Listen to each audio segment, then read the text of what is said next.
Morning. Oh, the sun's shining. What do you think? Oh dear. It's that bit of chestnut oak. This is the Mark II. I've got an idea. Well, had an idea. It's not finished yet, but it's a bit of fancy, I think, more than anything else. It's what your mind can play around with and whatnot. So we'll have a bit of fun with it. Wood and metal. Get the leg up here. Oh, gee whiz. Yeah. Metal and wood. It works all right. No, as I say, not anywhere near finished. It's not how we started away. I started away doing something completely different with it, and then realised that I had these nails lying. 8-inch nails these are. Yeah, so they were lying there for, not always been outside, I just put them out recently. They were clearing the decks there. And I'm reminded of the job I used them on. And it's a beautiful bridge. It was a laminated span. Must have been about 20 metres or so. It was a beautiful bridge that somewhere along the line the people who were putting the foundations in got it wrong. It all came to me in sections. Bits, the laminates were obviously made, but the rest of it I had to build. I had built a complete bridge inside the building, near enough, but by the handrail. Handrail was built on the job, but the laminates and all the steel work and everything that was required, and the decking was put on inside, and it was supposed to sit on 2 concrete plinths, one either side of the river. I wasn't checking it out. The foundation work had nothing to do with me at the time. Though I should have known who had been put in charge of it. I should have went and checked before we arrived to put everything in place. But as I said, I had enough on my plate looking after what I was doing without worrying about what somebody else was. And I had seen the original setup, the drawings for it, and it was 2 concrete plinths either side, bridge end on either side, showing off the beautiful arch and everything, and the banking splayed back to been really nice. Did we get that? No, we didn't get that. We got anything bloody but that. In fact, you could have thrown bloody half a length across it and a couple of steel beams and what can you say? But so it had to go in, and I had to end up putting in plinths for it to sit on. Oh gee whiz. I had to organise it anyway. But it was a long story. But anyway, these were the nails that the decking went down onto the laminates with. And as I think I said in one of the videos before, that the decking had been thought, the whole thing had been thought through really well. Whoever designed the bridge had really considered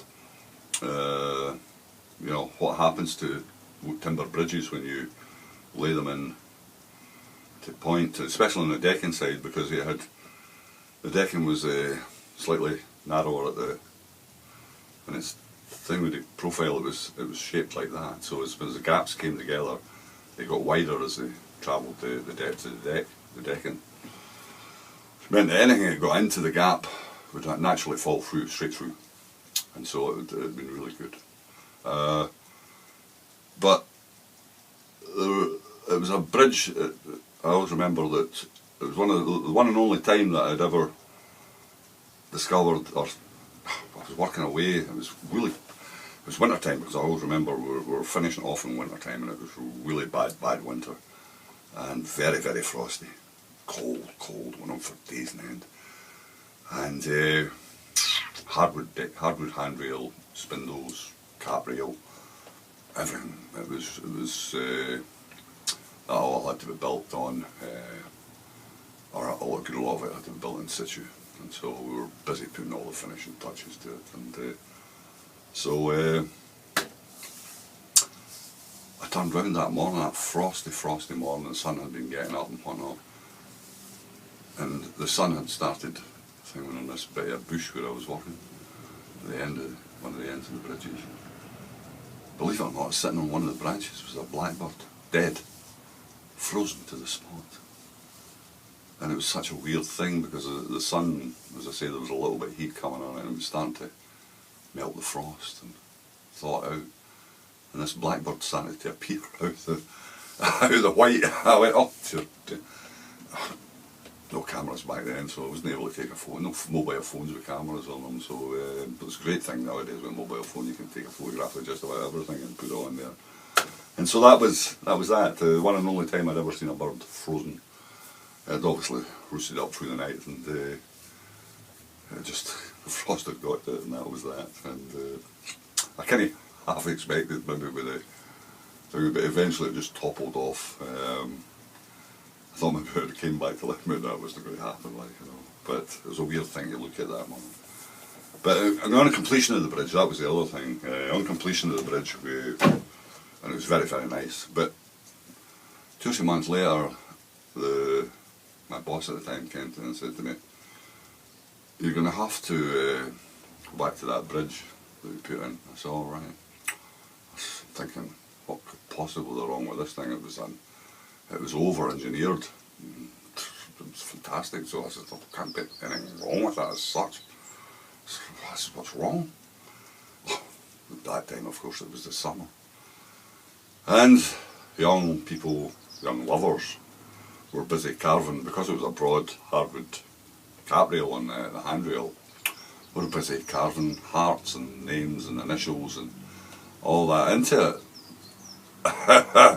He says, they're ruining the bridge. I said, "How do you mean ruining it?"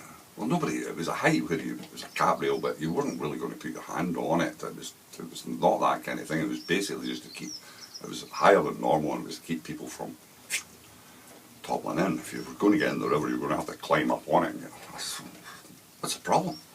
"Oh, we're not having that," he says to me. I said, "I don't see anything wrong with that. They're wasting it." I said, "Well, okay." I says, "What do you want me to do?" "Well, I don't know. You figure out something," he says to me. I went, "All right, okay." So it was left to me to figure out what to do to stop young people in love carving their initials and hearts and various other things on the top of this handrail. And so I think I ended up running 3 half rounds hardwood on the top of it to break it into smaller sections, and gluing and screwing it in place. Remember that, like, you know. I didn't see anything wrong with it at all, and I've been doing it since the beginning of time. It's been cave walls and trees, anything. This graffiti, I like graffiti if it's done right. And some of these artists out there nowadays are absolutely stunning. Their work is phenomenal. But they've all got to start somewhere, haven't they? So maybe they started way by carving initials on things, like, you know. There's a lot of obscene stuff goes on, there's no doubt about it, and a lot of it doesn't really work. But I didn't see anything wrong with it. So, but he was adamant that we needed to attempt to stop this. Okay, fair enough. Right. So that's where the nails came from. So what I'm going to do with it, I don't really know yet. I've got an idea that it's going to be just a little bit of artwork, so I'm just wondering whether I should take my grinder and cut little slots in to the top of the nails, and I suppose in a house situation, yeah, once it's hanging things on, just for, you never know. Will I take the nails down a bit in depth? Yeah, I'll probably alter the slight shape of it, I think. Will I put a bit of stain on the wood? Well, I've got wood dyes there, which I'll maybe do something with it. My notion was the blood coming out, as the red coming out where the nails had went into the tree. And I see an awful lot of damage to when people limb trees and cut them back nowadays. They have no realisation that this is a living thing that they're upon. And some of the work that it turns out. One time I remember when I was a young man, we had a stuff that you put on if you prune trees at particular. Now, always angles had to be right for shedding and all the rest of it, but no splitting away or anything like that. The boss used to crack up with all that stuff. But with a compound that used to trowel on to the end of it, and it saved the whole business, like, you know. But I don't see any of that now, though. They just hack away at them. This is almost as bad as the hedges that do the same business. That's why we're losing a lot of good hedging up and down the country, is because of these flails. Making a mess of the whole thing, like, you know. So maybe a bleeding through blood, I mean, tears and blood. This is long dead, so at the end of the day, it's going to have a little bit of life. It's going to end up somewhere. Will somebody come and buy it? You know, you never know. They've not seen it yet. The family's not seen it, so I don't know what they'll think. They sometimes think I'm kind of losing it a little bit, but it's just a bit of fun. It's fun. All is fun, and I enjoy this. I like jigging around with things. That's why I've never amounted to much through my years. As I'm bugging about with everything bar making bloody money. So whatever amuses me, I tend to go with it. And I was famous for one time for, I used to do a bit of work with a chap back and forward who despaired of me, because as soon as I had money in my pocket, I didn't want to do anything, like, you know. And Michael used to plead with me at times, but unless I needed money, I didn't really bother. I enjoyed working, but I enjoyed a whole lot of other things too, so I just pleased myself. But anyway, I'll let you see it anyway, and I'm going away to try this power carving. I bought one of these discs, these chainsaw discs for a grinder. I've been watching bits and pieces on it. Always wanted one. Always wanted this. Actually, there's a whole load of stuff you get with this nowadays, but the problem is that for me, I bought this cheap one online. It's not really the business, but it'll give me a little shot at it, because that's all it'll be. If I was 20 years younger, I would have bought the gear and went on with it, because I love watching these programs, these on YouTube with the guys carving out the various stuff, and the chainsaw carvers and various things. Marvellous stuff, beautiful, beautiful work, absolutely stunning. Their skill amazes me, absolutely phenomenal. But I wanted a little shot of this, so I bought this to have a little shot, but I'm terrified in case I chop fingers off. And like, you know, are you sure you're going to be alright? Well, I'm not really sure, but I'll make a change from bloody pulling ligaments and tendons and various other things. I'm chop bloody fingers off for a change, like, you know. I know I've had all the cuts I'm going to have. There'll be no more cuts for you, hopefully, anyway. Anyway, we're going to go. What I'll end up with, anybody's guess, but sun is out, so enjoy the day. We'll catch you again. Cheers.